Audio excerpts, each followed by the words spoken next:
Hello, my friends, and welcome back to another episode of Diverse Thinking, Different Learning. I am so glad that you are taking the time to join me today.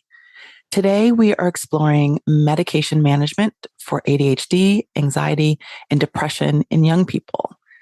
And it's an important thing to discuss and to keep on discussing because so many parents are faced with the decision about whether or not to medicate their children.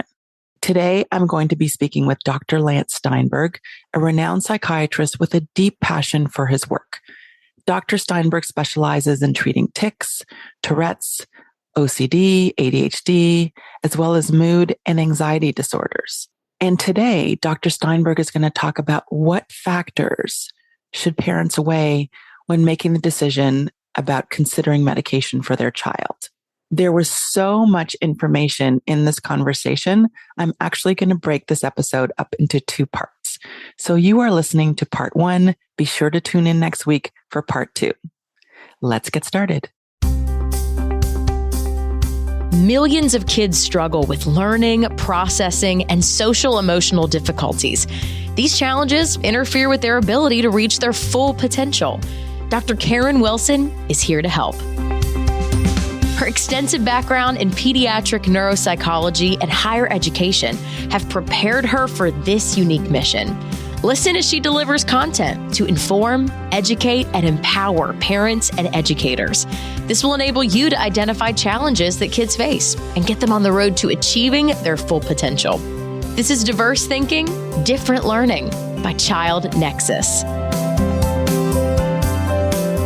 Dr. Steinberg, welcome to the podcast. Thank you so much for being here. Pleasure.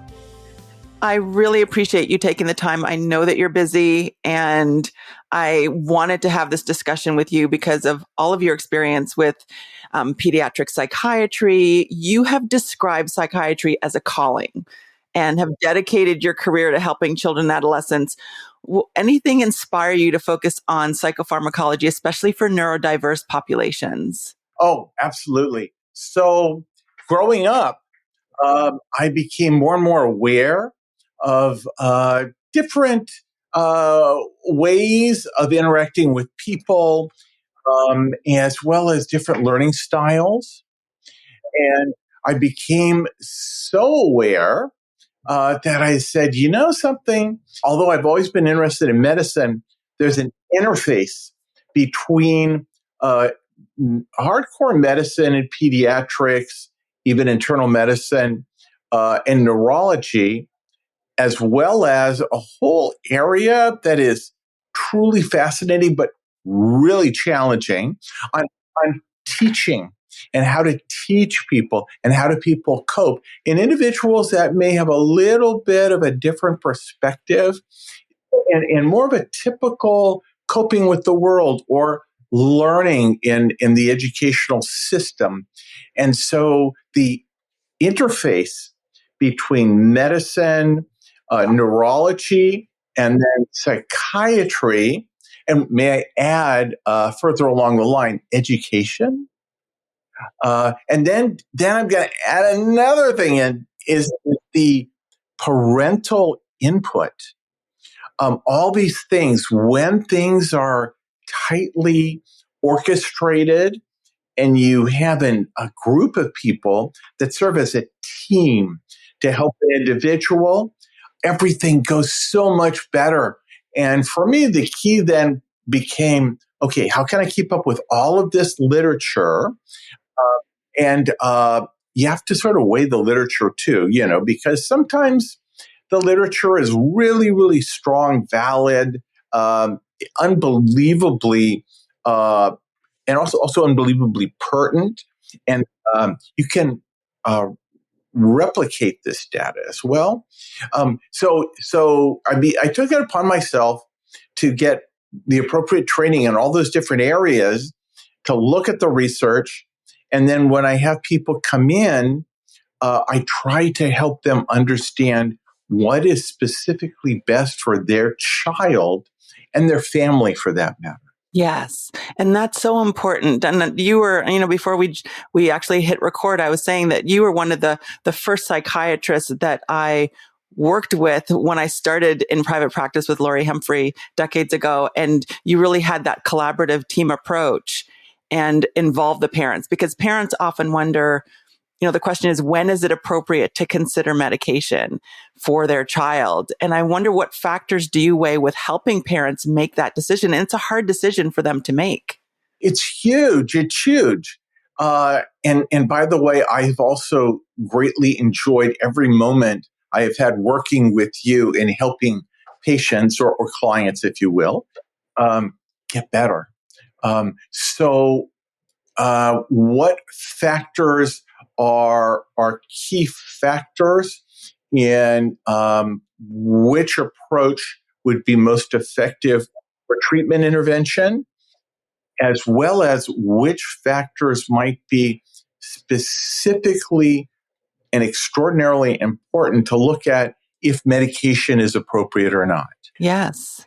Would you like me to go on a little bit or extrapolate? Yeah, that would be really helpful, because I think oftentimes, when we make the diagnosis of, for example, ADHD or anxiety or something else, and we often refer for a medication consultation with a psychiatrist. And at that point, parents are wondering, do I jump into medication? Do I try something else first? When is the right time to start my child on medication? And like you said, it's a huge decision for parents to make. And I'm so glad that they don't make it alone if they're working with someone like you. Well, thank you. Thank you. Or with you. Certainly one of the things that we have in common here is this importance of looking at the whole human being.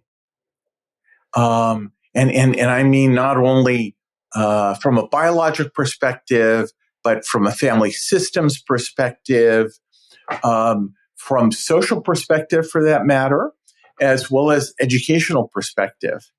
So all very, very important. And then we also have to look at the ability of the individual to engage in the type of interventions that we're giving. And, because many of them are kids, and frankly, even adults have issues with engagement in certain areas, we have to fine tune it and customize it to the individual. But back to your question. So how to determine whether medications are appropriate or inappropriate? So also on a spectrum. And the whole key with the way I see psychiatry and medicine and psychopharmacology is to first and foremost, you really want to take an accurate history, which I know you do. This is just part and parcel, but as you know, it doesn't always happen out there. So taking a very, very exquisitely detailed, sensitive history that may take an hour, 2 hours, 3 hours, it is what it is. So that's very, very important. And the history is not only from your primary person, the identified patient, the child, let's say, or in my case, I also work with adults too, is to get data from not only that initial person, but also other people that are very, very aware of what is going on with that person. So you have several sets of data with regards to the same person. And that becomes critical because then you can learn to weigh the importance of each of those factors in determining what's really, really going on. So that's sort of the beginning of everything, is you really start off with this group approach. When I take a history, I'm very, very, very thorough. Why is this important? ADHD as an entity, it does stand alone sometimes, but the far majority of times, it's a little bit more complicated, that there are other co-founding or coexisting issues that have to be looked at. And if you don't look at them, then you're really doing a disservice to your patient or your client. And those issues can only be teased out in general, at least initially, by a really thorough history. For instance, one has to make sure that, is there a component of other learning glitches? Is there a component of what we call an affective component, anxiety component, as an example? Um, and that could be also depression, bipolarity or early bipolar depression. There may be even other things. As an example, as we get older in kids, every once in a while, there will be medical abnormalities that will prop up. You got to rule those out. As an example, what about the thyroid? It's real classic. And there are a few other things too. Oh, a most recent one. This is very exciting, and I get very excited about this because sleep apnea. Yes. Oh my gosh. And you got to rule out this. So I'm going along more of the medical issues right now. Head trauma.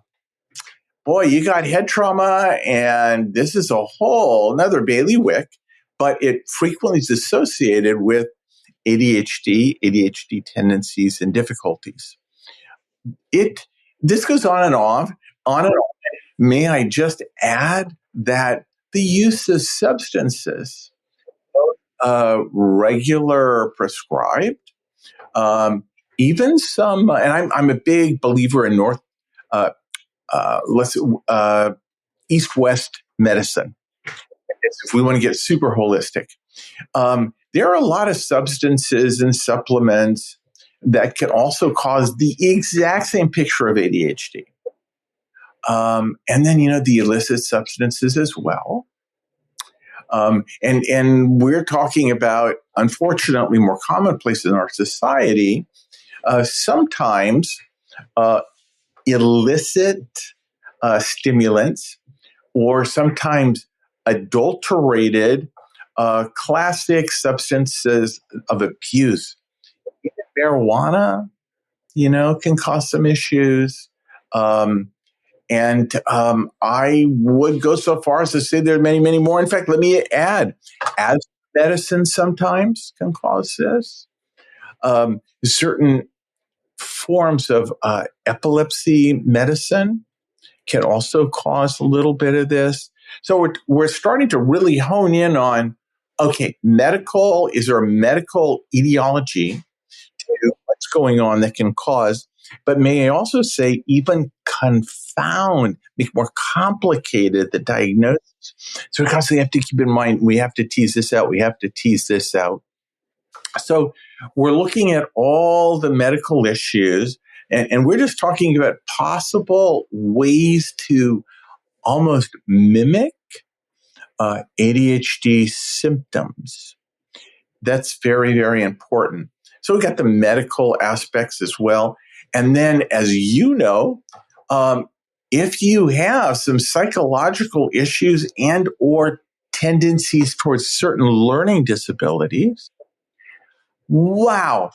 So ADHD, and we're talking about whether it's the inattentive subtype or presentation, as we would say, or impulsive hyperactive or presentation, or the combined, it gets very, very complicated.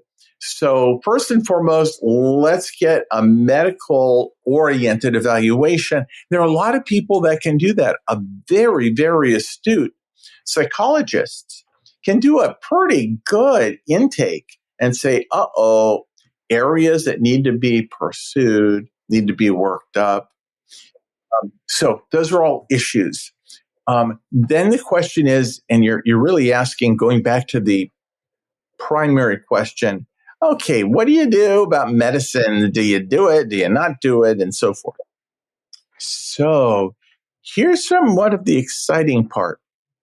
Once you've firmed up diagnostically what's going on and whether there are medical or neurologic, we would call confounding variables, we then start to say, okay, we may have these other variables to consider, but still the gut probability seems to be there's an ADHD component. These are also coexisting. And then if we go to medication treatment, what will prompt it? So being holistic, and I know you two are very holistic. Yes. Which is the only way to go. I completely agree. Yeah. And you are known as being a very outstanding, open-minded individual looking at all the possible components or factors that contribute to what we see as the final common pathway of ADHD symptoms. Right. Okay. So we got to do that. We absolutely do, because like you said, if the real issue is sleep apnea, then obviously the treatment is going to be different than if it's ADHD without a sleep component. And same when we're approaching attention issues related to concussion, head injury, we have to take that into consideration versus someone who's presenting with ADHD who does not have that history. You are 100% right. I think you're much more eloquent and far more to the point. So that's absolutely true. So let's say we ultimately determine over a period of time, and sometimes this isn't instantaneous, sometimes it's a process. And sometimes actually we demand not only, physical exams, which is pretty standard procedure in my world, but we also benefit from psychological or neuropsychological evaluation. Why, you might say? Well, I'm glad you asked. So this is really the psychological or neuropsychological education helps tease out from a slightly different perspective how an individual compares with their cohorts, their same age group. Is there a great deviation? Do the patterns of how they responded, and this is a non-invasive approach. So no meds involved initially. How do they compare with other peers that may have a specific diagnosis?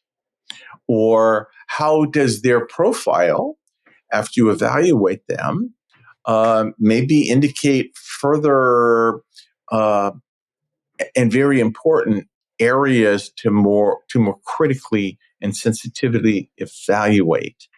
So we're now, again, really looking at all the different things that need to be looked at to solidify, concretize that diagnosis. Okay, all that being said, then the next step is, there are a heck of a lot of ADHD types.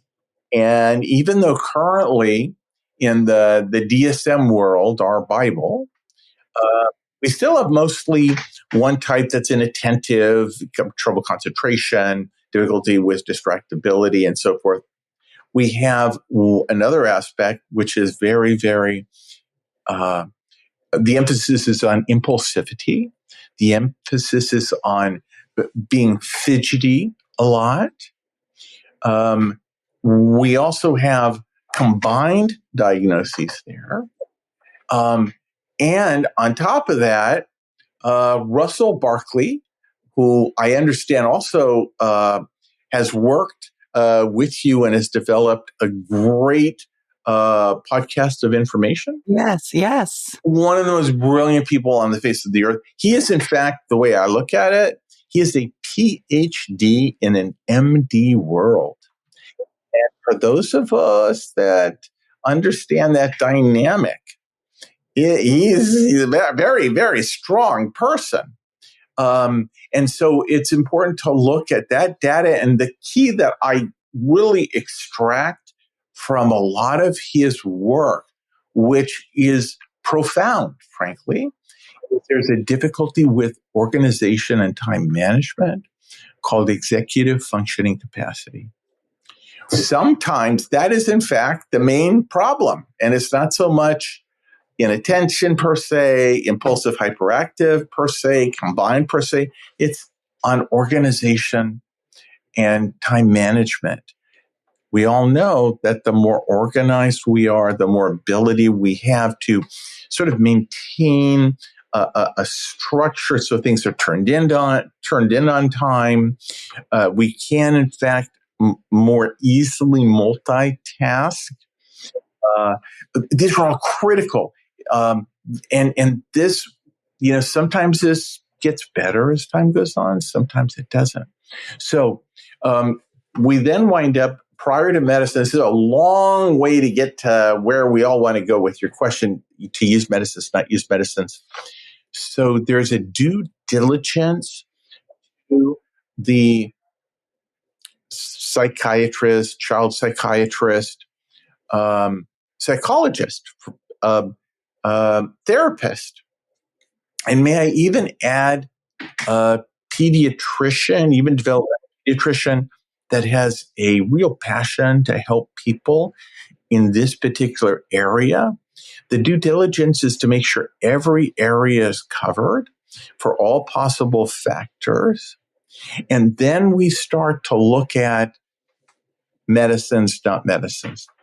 So when we tease this out, this executive functioning capacity, which Russell Barkley has time and time again said, this is a major aspect. The hallmark. Yes. Yeah. Yes. Oh my gosh. And if a person can't keep up with organization time management, no matter how intelligent they are, it gets pretty darn tough to succeed in the current school system that we have. And I know you're very aware of the need to either get very specific accommodations for the individual and make sure it's followed through, or potentially even come up with a new approach to education, possibly in a school, possibly a hybrid form, possibly lots of tutors, sort of and the individual. All right, all this being said, getting back, so what do we do? So the first thing I want to do is I want to try to do every environmental change possible. And there are a lot of them, a lot of accommodations. And in fact, I believe you probably have a list of all these accommodations that's available. So I would suggest getting back to you and trying to get these accommodations and get them happening at school, but also at home. A lot of it has to do with structure and things like that. So after we've tried to manipulate the environment, sitting up in front for some people is helpful. Minimize the amount of busy work is helpful. Having a quiet place to learn and study, Also, that would include positively reinforcing any positive steps using these accommodations to help an individual with their self-esteem, that they have the ability, that their intellectual capability is really, really there. They just need to focus a little bit better with less distractions.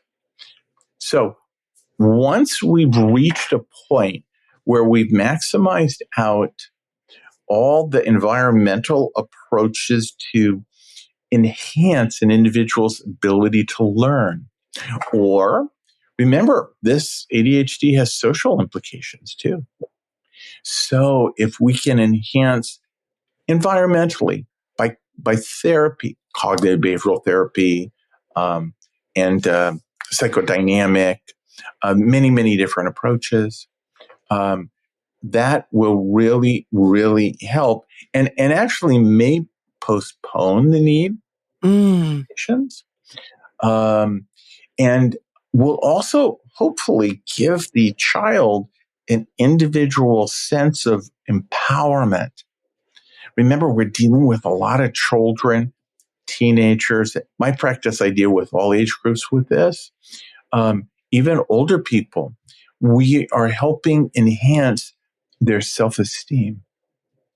And as you know, self-esteem can be really challenging in this group of people because they're constantly being put down. People don't understand them. They start to feel unintelligent. They start to feel less than. And And that even includes, believe it or not, social interactions in many cases. Yes. And I think it's so important that you mentioned manipulating the environment as an initial step, because it allows you to observe for a longer period of time some of the struggles that the student, the child, the adolescent has been having. And some of the things that you mentioned before in terms of ruling out different things. I see a lot of adolescents who are chronically sleep deprived. And that is contributing to difficulties with alertness and attention and focus and motivation when there is low self-esteem. So if you can manipulate and ensure that they're getting maximum amount of sleep, that you're removing that technology so that they're not sleeping with their phones and iPads under their pillows, right? Then you can observe after we've removed these, we've made these environmental changes, are we still seeing the attention issues to the same degree as we were previously? 100%. You really nailed it. And again, I love how articulate you are. You get to the point, and I have a tendency to be a little bit hyper descriptive. That's okay. We all learn information and take it in differently. So that approach is going to help a lot of people. Okay. Oh, thank you. But I like your ultimate, highly focused, condensed pearl of wisdom. And that is, you got to look at all this stuff and it'll definitely make things better. And in fact, may alleviate a lot of the symptomatology. Okay. So now we're getting to the world of medications. I believe. And remember, you can always do all sorts of other non-invasive interventions, which includes testing, and it includes changing the environment. There may even be a family dynamic that is causing some of this stuff. And we know, in fact, that even traumas, not only head trauma, but emotional trauma, not uncommonly associated with ADHD symptoms. So, you do a very, very, very thorough history. Then you go on, and if you're thinking, okay, I've tried every environmental change, I've really, really tried to understand family dynamic, school understanding, let's say accommodations that may have been given may not be sufficient, or may have been refused. Remember, a lot of people, no matter how educated they are, don't understand ADHD. Unfortunately, still, some of our more sophisticated and trained people believe, sadly, that ADHD represents laziness. And sometimes education to the staff is also critical. Okay. So now if we're going to begin medication, because all the environmental issues have not been particularly helpful, maybe even let us include the possibility of having individual therapy. Well, voila, that can do it. Especially somebody that's very, very inclined to have a passion for ADHD and learning disabilities. There may have been school accommodations made, mood's going okay, everything's going okay, but there's still a problem. So the intervention of medications is definitely taken upon in a very serious manner. And it's important for everybody to do due diligence. I would go so far as to say it's the prescriber. And again, you want an experienced prescriber to give the right options, because there's always options with this. And a lot of it has to do with, okay, what is our medical status? Do we have a cardiac issue? Do we have high blood pressure? Do we have excessively low blood pressure? Do we have a family history of bipolarity? Okay, because that's going to influence what you prescribe or what you don't prescribe. So family history is is also critical because some of this stuff runs in families. The medical status of the person is critical, and even the medication status. What is this person taking? Do we have problems with drug-drug interactions? So you're looking at all that stuff. So there are special approaches in special cases to work around medical issues, medication issues, and also what I call, it's going to sound funny, drop dead points or deal breakers in how the medication side effects may be problematic. As an example, in Southern California, the holy grail for most people is being more on the slender side. And some of our medicines, even in ADHD and coexisting conditions, frequently can cause weight gain. There's also another issue where we look at height. And so we're extra careful about monitoring height. Very, very important. So there are certain medications that have more of a slight increased risk with that. It's also important. So again, we're looking at medical issues that you're thinking of. And of particular importance when we're looking is certain medical issues absolutely contraindicate certain medication interventions. Okay, so then taking back up and the person comes in the office. So you've done a very, very complete evaluation. And med, psych, neuro, social, educational, and ideally the more sources you have, the better. Always a good thing. Thank you so much for listening. Again, this is just part one of a 2-part conversation, so be sure to tune in next week for part 2. Thanks again for listening, and I'll see you next time. Thanks for listening to Diverse Thinking, Different Learning by Child Nexus. For more resources, visit us online at childnexus.com.